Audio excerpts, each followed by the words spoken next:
مجھے اپنے دل میں یاد کرتا ہے، میں بھی اسے اپنے دل میں یاد کرتا ہوں۔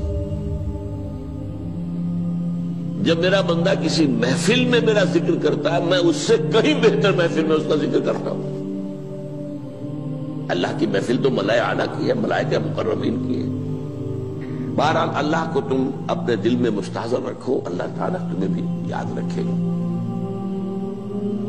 دوبارہ فرمایا احفظ اللہ تجدہ امامک تجاہک، اللہ کو یاد رکھو تو اپنے سامنے موجود پاؤ گے، جب چاہو دعا کرو تو احفظ اللہ تجدہ امامک یا تجاہک، اپنے سامنے موجود پاؤ گے۔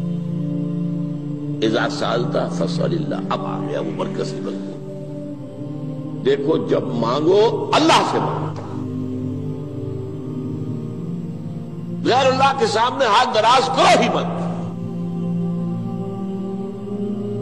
ایک حدیث میں آتا یعنی حرام نہیں ہے، دنیاوی قواعد اصول قوانین کے تحت کسی سے مدد چاہنا، کوئی سوال کرنا حرام نہیں ہے۔ آپ سوال کریں، مدد لیں، اسی پر دنیا قائم ہے، ایک دوسرے کے ساتھ تعاون کے ساتھ۔ لیکن اونچا مقام کیا ہے؟ کسی سے سوال مت کرو سوائے اللہ، یہاں تک کہ جوتے باندھنے کا تسمہ تمہیں درکار ہے تو بھی کسی سے مت مانگو، اللہ سے مانگو۔ کیا پتہ اللہ کس کے دل میں ڈال دے اور وہ آ کے تمہیں تسمہ پیش کر دے۔ ہوتا ہے ایسا، بسا اوقات ہوتا ہے۔ جو اللہ کے ساتھ لو لگا کر رکھنے والے ہیں ان کے تو ایسے واقعات ہوتے ہیں کہ دل میں ایک بات آئی اور اس کے بعد وہی بات جو ہے وہ کوئی شخص آ گیا اور اس نے وہ بات پوری کر دی۔ کیونکہ لوگوں کے دل جو ہے وہ تو اللہ کے دو انگلیوں کے مابین جو چاہتا پھر دیتا ہے۔ کیا پتہ اللہ کسی فرشتے کو انسانی شکل میں بھیج دے، آتا ہے فرشتہ، آتا ہے انسانی شکل میں، آتا ہے آپ کی تکلیف کو رفع کر دے، آپ کی ضرورت کو پورا کر دے، اسی سے مانگو، کسی اور سے مانگو۔ یہ ہے توحید کا لب لباب۔ یوں سمجھیے اسلام کی جڑ کیا ہے؟ ایمان۔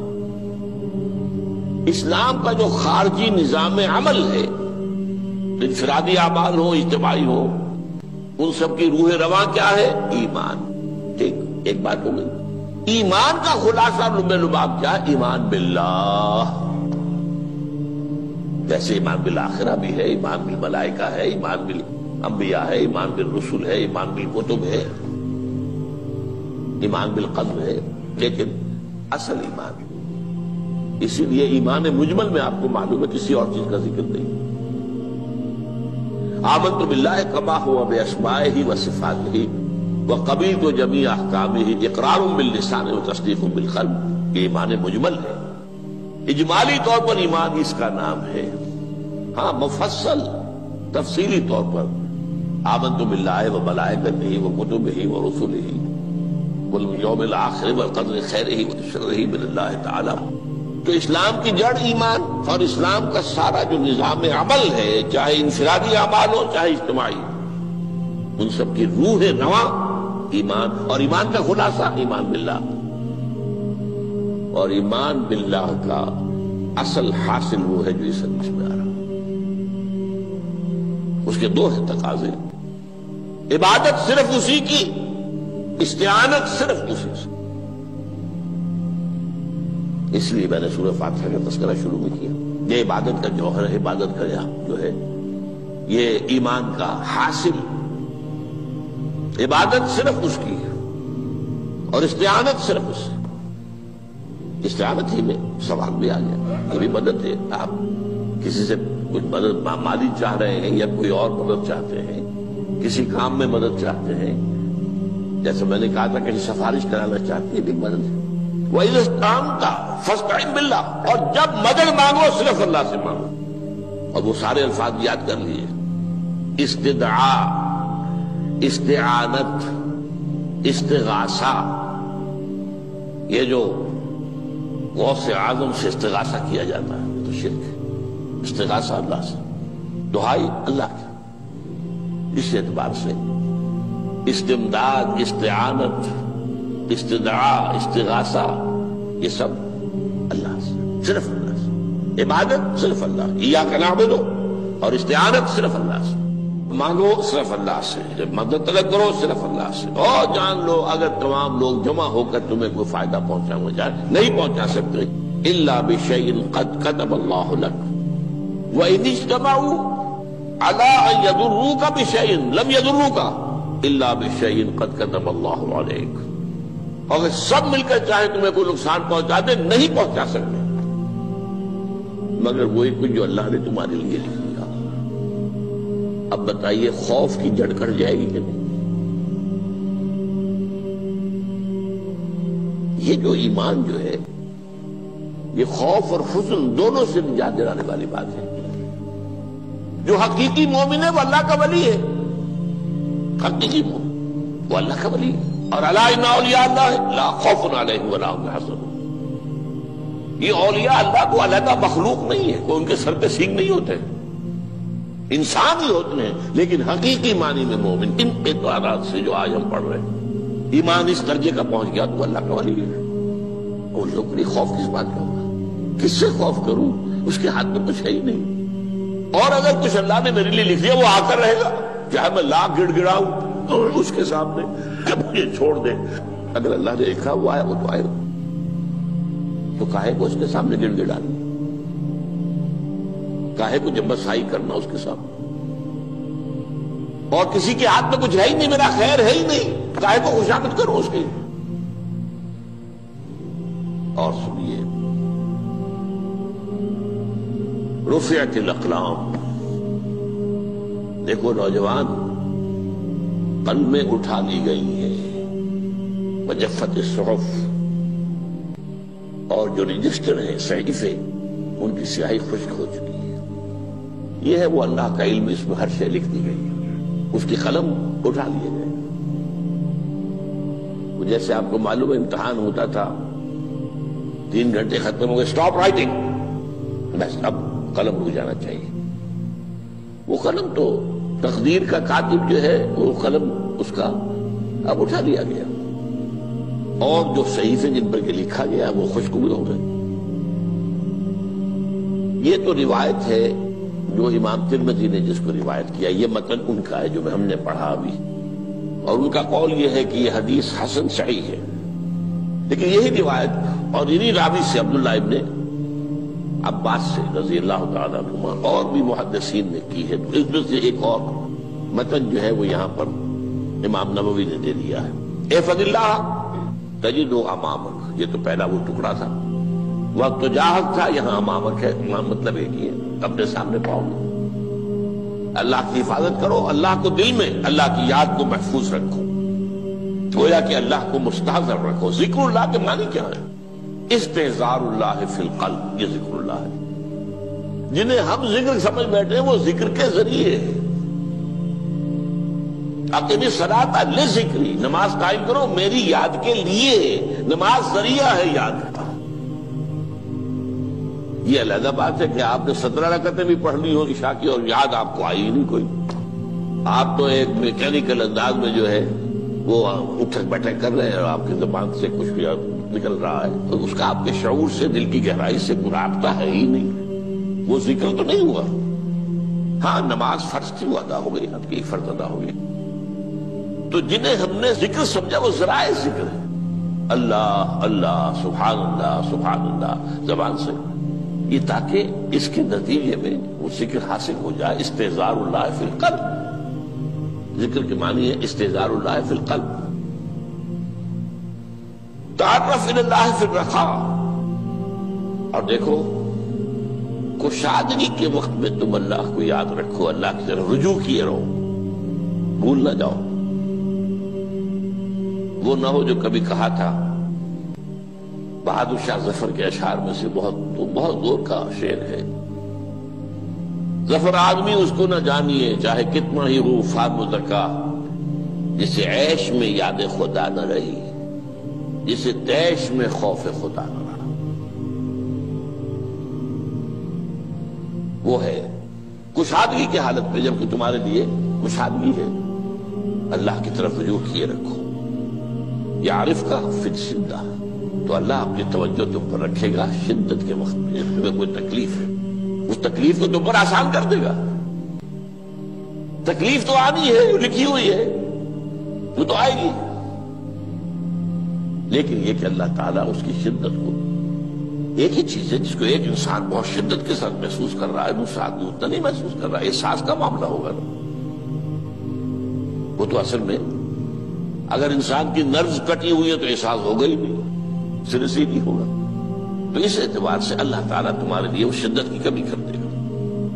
وَاعْلَمْ أَنَّمَا أَخْطَأَكَ لَمْ يَكُنْ لِيُصِيبَكَ، اور جان لو جو چیز تم سے چھوٹ گئی ہے، رہ گئی ہے، وہ ہرگز تمہیں ملنے والی نہیں تھی۔ اب آپ نے کسی ملازمت کے لیے درخواست دی ہے، درخواستیں مانگی گئی ہیں، اپنی سی محنت کر لی، نہیں ملی ملازمت، اب آپ بیٹھے ہوئے افسوس میں، رنج میں، غم میں، فلاں نے یہ کر دیا، فلاں نے یہ کر دیا، وہ فلاں جو ہے بڑی تکڑی سفارش لے آیا تھا، فلاں نے رشوت دے دی۔ چھوڑو میاں اس کو، وہ تمہارے لیے نہیں تھی۔ کاہے کو اپنے ذہن کے اندر یہ کھچڑی پکا رہے ہو بیٹھے ہوئے؟ خواہ آپ شاید سوء ظن میں بھی مبتلا ہو رہے ہو، کسی نے نہ رشوت دی اور آپ سمجھتے ہو کہ رشوت دی ہے اس نے۔ یہ ساری چیزیں جو ساری سیئات، ان کی جڑ کٹ جائے گی۔ وَاعْلَمْ أَنَّمَا أَخْطَأَكَ لَمْ يَكُنْ لِيُصِيبَكَ وَمَا أَصَابَكَ، اور جو چیز تم پر آ گئی، لَمْ يَكُنْ لِيُخْطِئَكَ، ہو ہی نہیں سکتا تھا کہ وہ تم پر نہ۔ یہ کر لیتا تو ہو جاتا، شاید یہ کر لیتا، میں نے ٹیکا پہلے لگوا لیا ہوتا تو یہ بات نہ ہوتی۔ بھائی وہ جو ہونا تھا وہ ہونا تھا۔ اب یہ وہ چیز ہے جس سے انسان میں کیفیت پیدا ہوتی، تسلیم و رضا۔ ہم بھی تسلیم کی خو ڈالیں گے، بے نیازی تیری عادت ہی صحیح، اے اللہ جو تو نے چاہا مجھے قبول ہے۔ اسی لیے میں نے آپ کو آیتیں سنائی سورہ تغابن کی، ما اصاب من مصیبت الا باذن اللہ، کوئی مصیبت نہیں آتی مگر اللہ کے اذن سے۔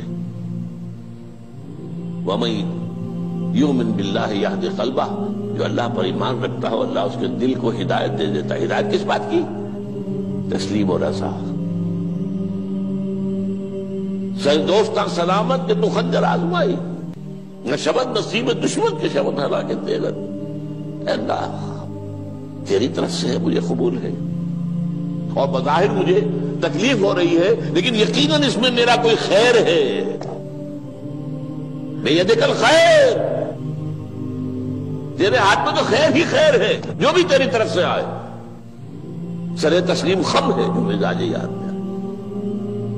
اور یہ مضمون جو ہے زیادہ بڑے پیمانے پر سورہ حدید میں آیا ہے۔ ما اصاب من مصیبت فی الارض ولا فی انفسکم الا فی کتاب من قبل ان نبرأها، کوئی مصیبت نہیں آتی نہ تمہاری جانوں میں نہ زمین میں، زمین میں زلزلہ آ جانا، سیلاب آ جانا، کچھ اور زمین کا دھنس جانا، یا یہ ہے کہ تمہاری جانوں میں کوئی بخار ہو گیا، کوئی اور تکلیف ہو گئی، اچانک معلوم ہوا کہ انسان کو کینسر ہے اور کینسر بھی اب 3rd سٹیج کو پہنچ چکا ہے، لیکن جو بھی آیا ہے وہ اللہ کے علم کی کتاب میں پہلے سے لکھا ہوا ہے۔ فی کتاب من قبل ان نبرأها، یہ کتاب میں درج ہے اس سے پہلے کہ مجھے ظاہر کریں۔ اس کا نتیجہ کیا نکلنا چاہیے؟ لیکن لا تاسوا علی ما فاتکم ولا تفرحوا بما آتاکم، افسوس نہ کیا کرو جو تم سے جاتا رہے، چھوٹ جائے، کوئی عزیز فوت ہو گیا، کوئی موقع ہاتھ سے نکل گیا، ارے بھائی میں چوک گیا، بڑا موقع تھا، اب اس پر افسوس کر رہے ہیں؟ نہیں، جو چیز دیکھیں لا تاسوا علی ما فاتک ولا تفرحوا بما آتاک، جو اللہ تمہیں دے دے اس پر اتراؤ مت۔ وما اصابک لم یکن لیخطئک واعلم ان النصر مع الصبر، اور جان لو اللہ کی مدد صبر کے ساتھ آتی ہے، جو آئے اس کی طرف سے جھیلو، زبان پر کلمہ شکوہ اور شکایت نہ آئے، اللہ سے شکایت نہ آئے، تسلیم و رضا، جو تیری رضا ہے۔ تیری صحت ہمیں منظور ہے لیکن اس کو، مولانا محمد علی جوہر ایک مرتبہ جیل میں گئے، ایک بیٹی بیمار ہوئی، فوت ہو گئی، اس کے بعد دوسری مرتبہ پھر جیل میں گئے، دوسری بیٹی کو وہی بیماری ہوئی، جیل میں اطلاع ملی کہ بیٹی کو یہ بیماری ہو گئی ہے، تو خط لکھا ہے اشعار کی شکل میں. کا آخری شعر یہ ہے: تیری صحت ہمیں منظور ہے لیکن اس کو نہیں منظور تو پھر ہم کو بھی منظور. ہم تو چاہتے ہیں میں بیٹی کے تجھے شفا ہو جائے، اسے منظور نہیں تو پھر ہمیں بھی منظور. وَعَلَمَ أَنَّ النَّصْرَ مَعَ الصَّبْرِ وَأَنَّ الْفَرَجَ مَعَ الْكَرْبِ. فرج، فراخی، کھل جانا کسی چیز کا، یہ ہے کرب کے ساتھ، تکلیف کے ساتھ. تکلیف ہوتی ہے ساتھ. اللہ نے قانون بنایا ہے دنیا کا. اب آپ اندازہ کیجئے بچے کی ولادت میں ماں کو کتنی تکلیف اٹھانی پڑتی ہے. آج کل تو فیشن ہو گیا ہے، سیدھے سیدھے جاؤ، آپریشن کراؤ، تکلیف سے بچ جاؤ. لیکن یہ ہے کہ یہ بھی آپ کے علم میں ہوگا، وہ ساری تکلیف جیسے ہی بچے کو لا کر ماں کے برابر لٹایا ہے، ساری تکلیف ختم. پھر جو راحت اس میں میسر آتی ہے. ان الفرج مع الکرب وان مع العسر یسرا. اسی لیے میں نے وہ آیتیں بھی پڑھی تھی، ان مع العسر یسرا ان مع العسر یسرا. اس دنیا میں یہ اللہ نے نظام بنایا ہے، سختیاں جھیلنی ہی ہوں گی. لقد خلقنا الانسان فی کبد. ہم نے انسان کو پیدا کیا مشقت کے اندر، مشقت تو کرنی پڑے گی. کسی کی جسمانی مشقت زیادہ، کسی کی ذہنی مشقت زیادہ، مشقت سے چارہ کسی کو نہیں. تو یہ ہے ان مع العسر یسرا ان مع العسر یسرا. بارک اللہ لی ولکم فی القرآن العظیم ونفعنی وإیاکم بالآیات.